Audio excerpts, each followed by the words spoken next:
School സമയമാറ്റത്തിൽ സർക്കാരിനെതിരെ സംസ്ഥാന വ്യാപക പ്രതിഷേധം സംഘടിപ്പിക്കാൻ സമസ്ത എല്ലാ ജില്ലാ കേന്ദ്രങ്ങളിലും പ്രതിഷേധ ധർണ നടത്തും. സെപ്റ്റംബർ 30-ന് സെക്രട്ടേറിയറ്റിലേക്ക് ബഹുജന മാർച്ചും സമസ്ത സംഘടിപ്പിക്കുന്നുണ്ട്. നീണ്ട ഇടവേളയ്ക്ക് ശേഷം സർക്കാരിനെതിരെ സമസ്ത പ്രത്യക്ഷ സമരത്തിലേക്ക് കടക്കുകയാണ്. സ്കൂൾ സമയമാറ്റത്തിൽ സമസ്തയുടെ ആവശ്യം സർക്കാർ പരിഗണിക്കാതിരുന്നതാണ് പ്രകോപനത്തിനിടയാക്കിയത്. സമസ്ത മദ്രസ മാനേജ്മെന്റ് അസോസിയേഷൻ നേതൃത്വത്തിലാണ് പ്രതിഷേധ പരിപാടികൾ. കോഴിക്കോട് ഇന്ന് നടന്ന കൺവെൻഷനിൽ പ്രതിഷേധ പരിപാടികൾ പ്രഖ്യാപിച്ചു.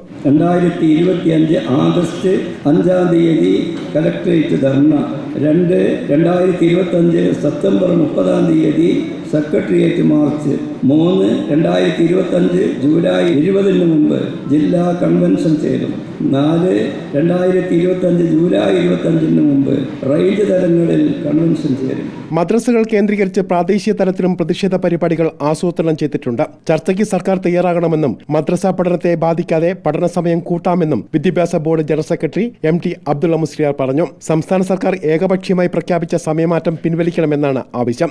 എന്നാൽ സമസ്തയ്ക്കൊപ്പം സമരത്തിനില്ലെന്ന് മുസ്ലിം ലീഗ് ആവർത്തിച്ചു. പണ്ഡിതരുമായി വിഷയം ചർച്ച ചെയ്യുമെന്നും ലീഗ് സംസ്ഥാന ജനറൽ സെക്രട്ടറി PM A സലാം വ്യക്തമാക്കി. റിപ്പോർട്ടർ, കോഴിക്കോട്.